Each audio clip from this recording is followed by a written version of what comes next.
하나님 살아계십니다. 살아계신 하나님의 은혜와 평강과 축복이 저 여러분들 가운데 그리고 영상으로 예배하는 모든 분들 가운데 함께하게 되기를 주의 이름으로 축복합니다.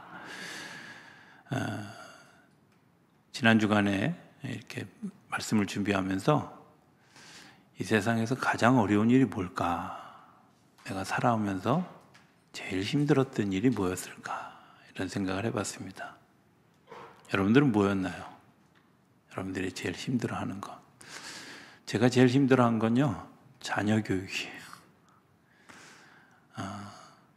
정답도 없고 또 이렇게 하면 이렇게 되어질 것이다 라는 방법도 마땅치 않고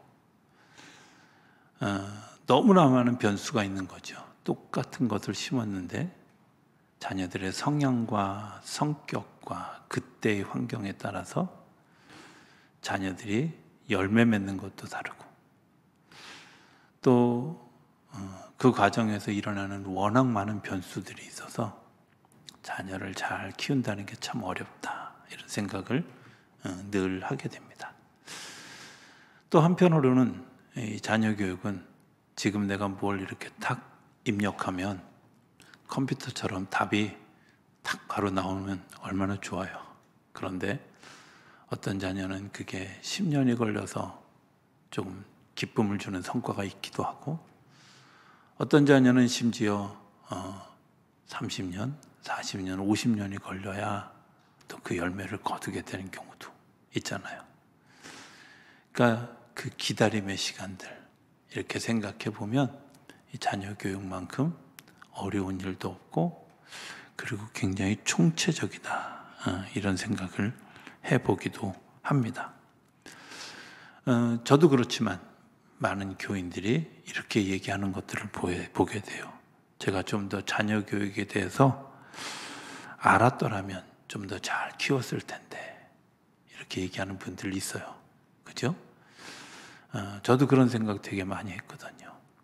그런데 생각해보면 그런 그 어려운 일들 여지까지 잘 해오신 여러분들은 굉장히 훌륭한 분들입니다. 축복된 분들입니다.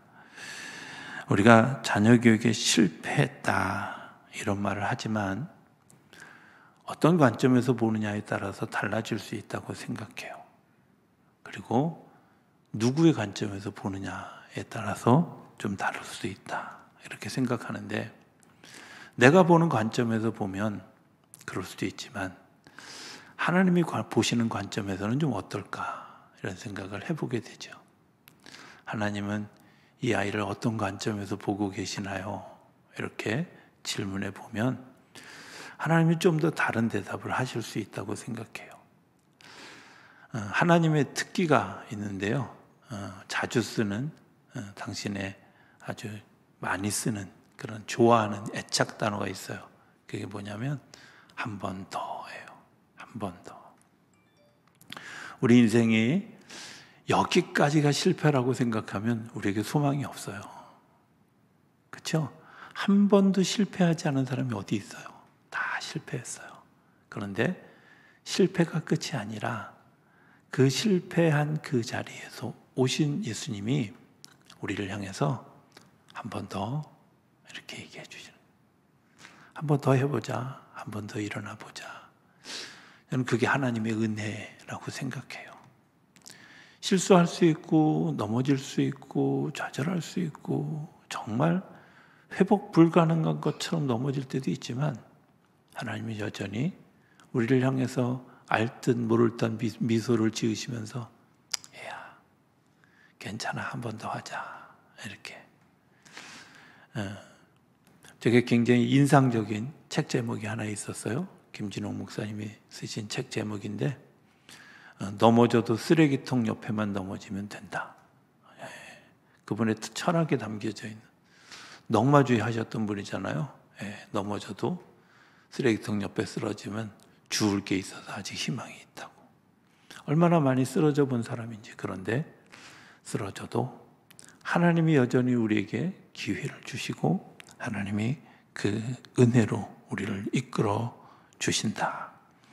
하나님이 우리에게 베풀어 주시는 그 은총의 기회가 있다, 이런 생각이 있습니다.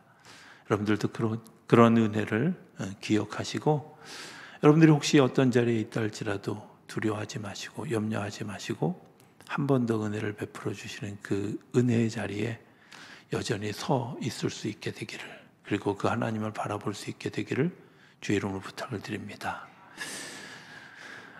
그러면서 이제 또 하나 생각하게 하는 것 하나, 자녀와 더불어서 이제 가정에 관한 이야기들을 생각하게 되죠. 우리 가정은 어떤 가정일까 하는 겁니다. 가정을 나타내는 좀 이렇게 은유적인 그런 그 상징이 있는데, 장 맛이다 혹은 김치 맛이다 이렇게 생각해요. 그죠? 그 집에서 다듬어진 만들어진 맛들, 그게 그 가정의 상징이다. 그냥 단순하게 그 은유라고 표현했던 이유는 그 가정에서 만들어진 그런 일들이지만 그 속에 그 가정의 분위기와 또 그 가정의 지향해 가는 맛과 이런 것들이 다 포함되어 있다는 아주 좀 포괄적이면서도 은유적인 표현입니다. 예전에 우리 감리교 신학대학에서 강의했던 유동식 교수라고 하는 분이 계신데요. 이 유동식 교수님의 춤의 신학이라고 하는 신학이 있어요. 이 춤의 신학이 뭐냐? 우리 한국 민족들은 춤으로 자기의 모든 것들을 풀어버렸고 춤으로 기원했고 춤으로 나타냈다. 이게 이제 그 유동식 교수님의 이야기입니다. 생각해보면 그렇죠. 처용이라고 하는 사람이 자기 아내가 다른 남자와 동침하고 있는 일들을 발견하고 자기가 너무 억울하고 분한 마음을 춤으로 표현했어요. 그게 처용무죠. 또 나라가 위기에 처하고 어려움에 처했을 때, 그리고 이제 해전에서 이순신 장군이 왜군들과 싸우는 그때에 백성들이 춤을 췄어요. 그죠? 위기 때도 춤을 췄고, 뭐 즐거울 때는 말할 것도 없고, 심지어 장례식 때도 춤을 추잖아요. 그죠? 이런 일들을 생각해 보면 우리나라 사람들에게 춤이라고 하는 의미는 단순하게 그저 그냥 하나의 내 놀이, 유희가 아니라 우리의 삶을 극복해가는 그런 일들. 그런데 그분의 표현에 의하면 일상생활에서도 춤을 춘다는 거예요. 그분은 김치를 담그고 장을 담그는 그 손 비빔을 춤으로 표현하는 거죠. 그 손으로 비비는 일들, 양념이 들어가죠. 뭐 김치를 담그기 위해서 바다에서 이제 캐낸 뭐 새우라든지 새우젓이라든지 또 뭐 각종 양념이라든지 이런 것들이 이제 다 들어가는데, 똑같은 재료를 넣었어도 어떤 마음으로 비비느냐에 따라서 맛이 달라지잖아요. 그죠? 하나님이 우리에게 주신 육체라고 하는, 생각이라고 하는 여러 가지 재료를 다 주셨어도 그 비빔이 시원치 않으면, 그 춤이, 그 활동이 시원치 않으면 맛이 제대로 나지 않는다는 거죠. 우리가 자녀를 키우면서 이제 불편하게 하고 힘들게 하는 것은 우리가 때로는 재료를 잘 사용하지 못한 면도 있지만, 한편으로는 내가 좌절하고 느끼는 것은 내가 재료 때문이 아니라 내 비빔의 실력이 좀 떨어지는 건 아닐까, 이런 것에서 좌절하는 거잖아요. 근데 이제 이런 생각을 해봤어요. 그런 그 비빔의 실력에 내가 되지 않는다면 이제 하나님께 좀 지혜를 구하면 어떨까? 하나님의 손맛을 좀 이렇게 우리 삶에 요청하면 어떨까? 이런 생각을 해보게 돼요. 자녀를 키우면서 여러 번 한계에 부딪히죠. 어려운 일들을 겪었습니다. 정말 좌절하고 내가 이것밖에 안 되나? 이런 생각이 들고, 내가 정말 자녀로 인해서 절망하고 힘들어했던 수많은 시간들을 겪을 때마다 하나님께, 하나님 이거밖에 안 돼요. 어떻게 하면 좋아요? 막 이런 기도를, 원망하는 기도, 때로는 불평하는 기도, 때로는 정말 아무런 힘이 없어서 주저앉아서 할 수 있는 그때 기도. 하나님이 우리에게 늘 깨우쳐 주셨던 것은 하나님이 우리의 가정에 개입하셔서 하나님이 그 개입하신 일들을 통해서 나도 모르게 처음 생각해봤던 방법으로, 그리고 이해할 수 없었던 그런 일들로 그 고난의 시간들을 잘 이겨가게 하시고, 그 고난이 또 다른 마디가 되어져서 세워가게 하시는 하나님의 능력들을 경험하게 되는 거죠. 하나님의 개입하심, 하나님 우리 가정에 개입해 주셨으면 좋겠습니다.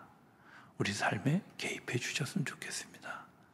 이런 요청이 우리 안에 있는.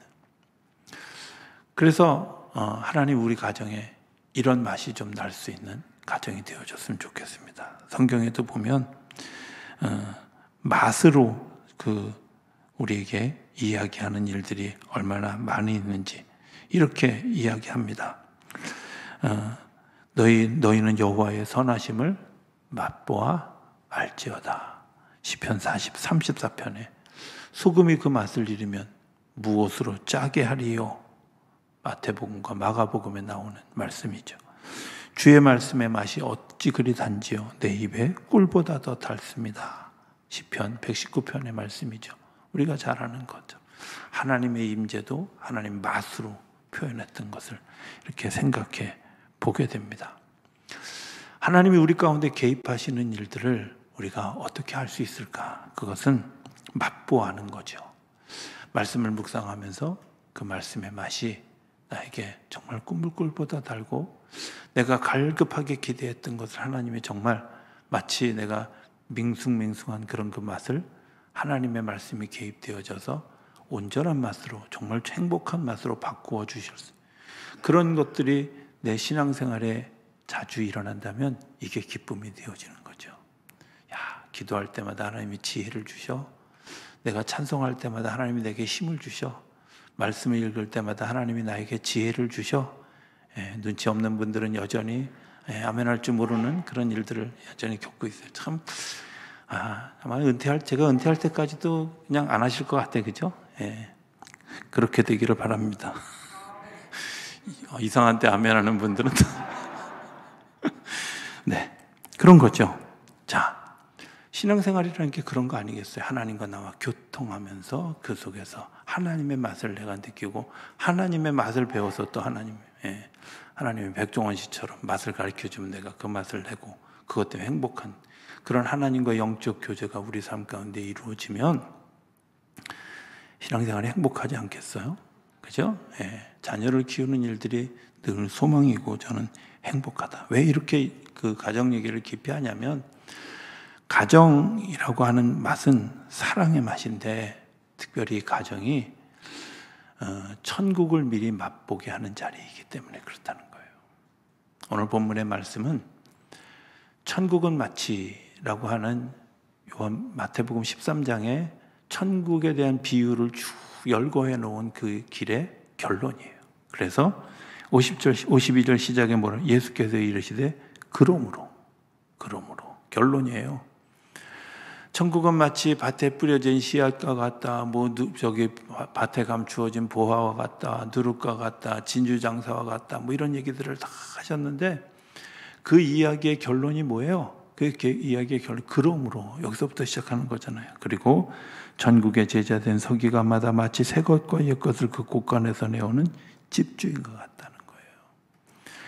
너희들의 옛 것과 새 것과 이런 것들을 다 모아놓은 인생의 총체적인 그런데 우리 가정의 집주인, 가정의 주인 그런 사람들 같이 이제 그 가정에서 그런 일들이 이루어지는 여러분들의 가정이 천국의 시작이 되어지는 거죠. 천국이 어떤 곳일까? 로마서 14장 17절은 천국을 이렇게 얘기합니다. 천국은 하나님의 의와 희락과 평강이 있는 곳이라고. 어떤 가정이 하나님의 천국을 미리 맛보는 가정일까? 쉽게 얘기하면 하나님의 의와 하나님의 희락과 하나님의 평강이 있는 가정이 하나님께서 우리에게 허락해 주신 천국이죠.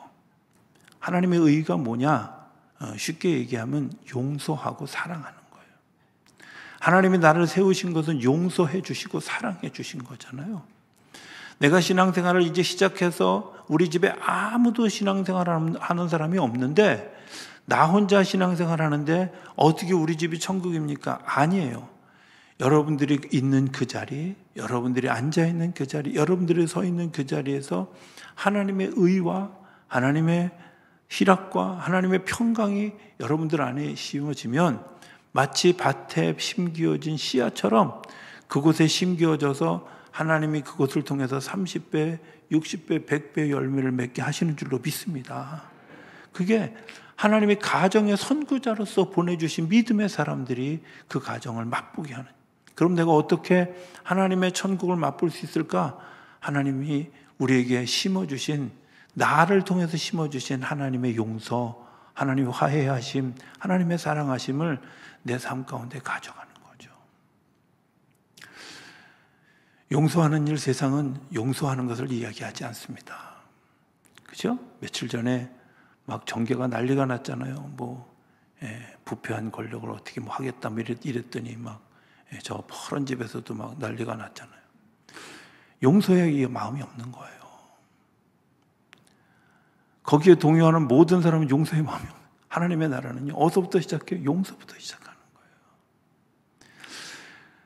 받아들일 수 있고 잊어버려주고 다시 한번 기회를 주는 일들. 그래서 하나님은 우리에게 뭐라고 얘기하시냐면, 너희가 어떤 사람에 대해서 용서할 때 얼만큼 해야 되냐? 70번씩 7번이라도 하라고. 490번 하라는 얘기가 아니라 끊임없이. 하나님은 우리에게 한 번 더 기회를 주시기 위해서 하나님이 지난 시간은 잊어버렸고 이제 새 것으로 우리에게 기회를 주시는 거죠. 그 기회를 주시는 하나님을 내가 기억하고, 네, 제가 그렇게 기회를 따라 살아가겠습니다. 그리고 내가 나와 더불어 살아가는 누군가에게 기회를 주는 거죠. 한 번 더. 이렇게 주님이 말씀하시는, 아주 자주 사용하시는 그 단어를 나도 한 번 더 하고 사용하는 일들, 그게 하나님의 의지요. 하나님의 희락이 있는 곳이 천국입니다. 가정의 맛은 희락이 있는 거잖아요. 가정이 어떤 곳이, 저는 두 가지로 딱 단어 정리하면 기쁜 곳이고 함께 할 수 있는 곳입니다. 그죠? 어떤 아이가 엄마하고 아빠하고 너무 다정해서 뽀뽀하는 걸 보고 어떤 아이가 그랬대죠. 가족끼리 이러시면 안 됩니다. 이랬다는데, 여러분들 가족은 그런 곳이에요. 함께 하는 곳이잖아. 그런 아이의 잘못된 이야기도 웃어 넘길 수 있는 일들, 그리고 그런 사랑의 표현이 가득한 곳이 가정이죠. 그게 행복함이잖아요. 가정이 행복한지 안 한지를 알 수 있는 가장 쉬운, 가정학자들이 얘기하는 가장 쉬운 방법이 뭐냐? 집안에 들어왔을 때 남편이고 애들이고 모든 사람이 다 어린아이 같으면 된다는 거예요. 어린아이 같으면 된다는 거예요. 그죠? 어린아이들, 어른들처럼 옷 잔장 잘하고 예의를 잘 지키고, 그리고 말도 실수할까봐 아주 가려서 하고. 여러분들 그러면 그 가정에서 긴장돼서 어디 살겠어요? 그잖아요. 자유로워지고 행복해지고. 가정에서 웃음소리가 넘쳐나고, 그 다음에 같이 즐거워하고 같이 노래하고 춤출 수 있는 가정이 얼마나 행복한 가정일까, 이런 생각을. 제가 가정에 대한 컴플렉스를 늘 가지고 있었는데, 어느 날 꽤 오래전인데 아이들과 휴가를 아마 갔던 것 같아요. 그 당시에 막 노래방이 유행할 때 아이들이 노래방 가자고 그래가지고 낯선 곳에, 정말 제게는 굉장히 낯선 곳인데 낯선 곳에 갔는데, 아이들이 막 노래를 부르는데 막 춤을 추면서 노래를 부르는 걸 보고 제 마음속에 약간의 위로가 되어졌어요. 아직도 우리 아이들이 춤을 추고 노래할 만큼 자유로운 공간이구나, 행복한 공간이구나, 기쁨이 있는 곳, 유쾌지수가 있는 공간이구나, 이런 공간을 생각하면서 하나님의 가정은 기쁨이 있는 거죠. 나 혼자 신앙생활을 한다 할지라도 내 안에 기쁨이 안에서부터 샘솟아 올라오는 일들이 일어나게 되면 이미 하나님의 천국이 시작되어진 줄로 믿습니다. 그런 일이 가정으로, 교회로, 또 지역사회로 퍼져나가게 되어질 줄로 믿습니다. 세 번째는 평강이 있는 곳이죠. 평강은 뭘까? 평강은 건강한 관계에서 나옵니다. 건강한 관계라는 말은 뭐냐면 서로를 있는 그대로 인정해주고 존경해주고 귀하게 여기는 거죠. 예수님이 십자가에서 죽으시고 부활하신 후에 사람들의 막 일들로 인해서 예수님의 제자들이 한데 모였는데, 거기서 두려워하고 떨고 있을 때 예수님이 찾아오셨어요. 그들에게 한 말이 뭐였죠? 너희에게 평강이 있을지어다. 왜 그랬을까요? 그들이 지금 두려워하고 있어요. 근데 왜 두려워하냐면 있는 사실 그대로를 인정하고 하나님을 예수님을 존경하고 예수님을 귀하게 여기는 마음이 그들에게 있는 것들을 다 아시고 그 마음을 회복하면 된다는 거예요. 사실 우리에게 왜 불편한 시선이 가집니까? 내가 가지고 있는 기대치보다 지금 그 사람이 행하고 있는 것이 낫기 때문에 불편하잖아요. 그냥 있는 그대로 인정하면 되는 거예요. 제가 어려서 제가 살던 동네에 제가 뭐 그렇게 어리진 않았지만 주변에 저희 옆집에 어떤 분이 있었냐면 장애 아이를 이렇게 데리고 사는 부부가 있었어요. 뭐 옛날처럼 지금처럼 뭐 장애인 학교가 있는 것도 아니고 정상적으로 학교에 다녀야 되고 그러면서 그 아이가 겪는 아주 많은 일들이 있는데 그 부모님 두 분이요 정말 그 아이를 정상적인 아이처럼 사랑하고 기대하고 그리고 살아가면서 그 아이가 못하는 역할을 자신들이 해주는 거예요. 제가 그때 겪었던 아주 어렴풋하게 겪었던 일들은 뭐냐면 우리가 10이라는 것이 있을 때 행복하다면 누군가가 1이면 돕는 사람이 9가 있으면 행복해지는 거예요. 그 아이는 일도 할 수 없는 그런 일들이지만 그 가족이 나머지 9를 다 채워준 것 때문에 그 아이 얼굴은 늘 행복했어요. 행복하고 즐거워하고. 제가 그때 그런 마음을 가졌던 거죠. 하나님이 그 가정에 정말 축복의 씨앗으로 그 자녀를 주셨을지도 모른다. 왜? 그 아이의 굴을 담당하면서 팔을 담당하면서 가족들이 하나님의 복을 누리는 일들이 우리 가족 중에 정말 문제아라고 생각하고 정말 힘들다고 생각하는 그런 자녀가 있습니까? 생각해보면 있는 그대로 인정해주고 있는 그대로 사랑해주고 있는 그대로 그를 케어하고 같이 걸어가면 그것이 천국의 시작이 되어지는 줄로 믿습니다. 그리고 그 일들을 통해서 아름다운 삶의 열매를 맺어가게 되어질 줄로 믿습니다. 저는 우리 교회가 그런 교회가 되기를 원합니다. 가정과 같은 교회는 큰 가정인데 하나님의 의가 있는 용서와 사랑이 있는 곳, 하나님의 희락이 있어서 어느 때도 같이 춤을 출 수 있고 같이 웃을 수 있고 같이 기뻐할 수 있고 같이 즐거워할 수 있는 그곳, 그리고 하나님의 평강이 있어서 지금 그 사람은 그 자리에 있지만 내가 그때 그 상황에 있는 걸 이해해, 내가 더 성장할 수 있도록 기도해주고 부족한 건 내가 보완해주고 그래서 평강의 관계를 만들어주는 일들이 우리 안에 일어날 때 하나님께서 우리 가정을, 우리 교회를 그런 천국으로 바꾸어 가게 하실 줄로 믿습니다. 이곳이 천국이 되어졌을 때 또 다른 하나님의 나라를 지역사회로 더 넓은 사회로 만들어가는 일에 우리가 쓰임받고 아름답게 사용되어지고 그런 열매로 맺게 하실 줄로 믿습니다. 오늘 그 천국의 소망을 가지고 정말 우리 가정을 위해서 다시 한 번 더 일어서는 저와 여러분들, 그래서 우리 가정의 맛이 천국의 맛이 가정의 맛이 되어지는 우리 모두가 되어줄 수 있게 되기를 주 이름으로 축복합니다.